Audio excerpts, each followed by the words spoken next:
पंचतंत्र की कहानी। मित्रभेद। महिलारोप्य नाम के नगर में वर्धमान नाम का एक पुत्र रहता था। उसने धर्मयुक्त रीति से व्यापार में पर्याप्त धन पैदा किया था, किंतु उतने से संतोष नहीं होता था और भी अधिक धन कमाने की इच्छा थी।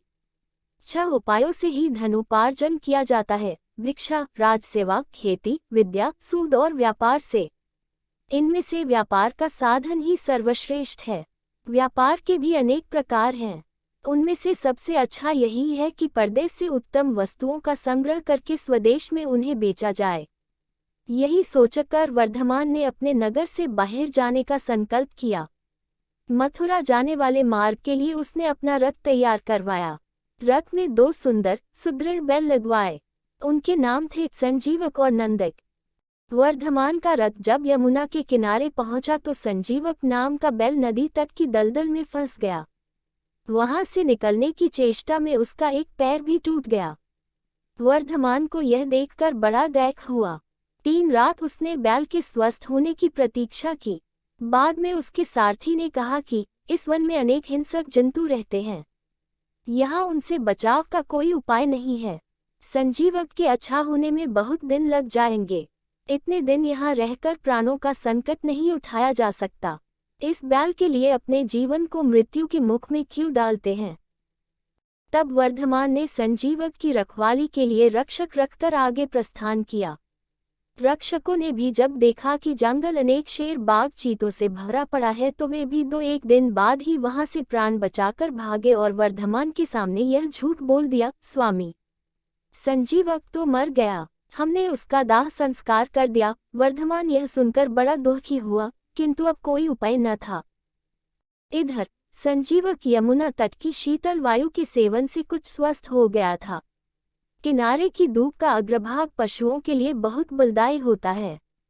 उसे निरंतर खाने के बाद वह खूब मांसल और हृष्ट पुष्ट भी हो गया। दिन भर नदी के किनारों को सींगों से पाटना और मदमत होकर गरजते हुए किनारों की झाड़ियों में सींग उलझाकर खेलना ही उसका काम था। एक दिन उसी यमुना तट पर पिंगलक नाम का शेर पानी पीने आया। वहां उसने दूर से ही संजीवक की गंभीर हुंकार सुनी। उसे सुनकर वह भयभीत सा हो सिमटकर झाड़ियों में जा छिपा। शेर के साथ 2 गीदड़ भी थे, करटक और दमनक। ये दोनों सदा शेर के पीछे पीछे रहते थे। उन्होंने जब अपने स्वामी को भयभीत देखा तो आश्चर्य में डूब गए। वन के स्वामी का इस तरह भयातुर होना सचमुच बड़े अचंभे की बात थी। आज तक पिंगलक कभी इस तरह भयभीत नहीं हुआ था। दमनक ने अपने साथी गीदड़ को कहा, करटक, हमारा स्वामी वन का राजा है, सब पशु उससे डरते हैं। आज वही इस तरह सिमटकर डरा सा बैठा है। प्यासा होकर भी वह पानी पीने के लिए यमुना तट तक जाकर लौट आया। इस डर का कारण क्या है? करटक ने उत्तर दिया, दमनक, कारण कुछ भी हो, हमें क्या, दूसरों के काम में हस्तक्षेप करना ठीक नहीं।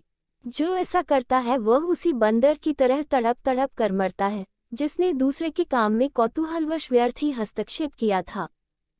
दमनक ने पूछा, यह क्या बात कही तुमने, इसकी क्या कहानी है? करटक ने कहा, सुनो। कहानी, बंदर और लकड़ी का खूंटा। बच्चों, अगली कहानी बंदर और लकड़ी का खूंटा सुनने के लिए नीचे कमेंट बॉक्स में कहानी का लिंक है, सुनने के लिए क्लिक करें। कहानी कैसी लगी ये भी बताएं।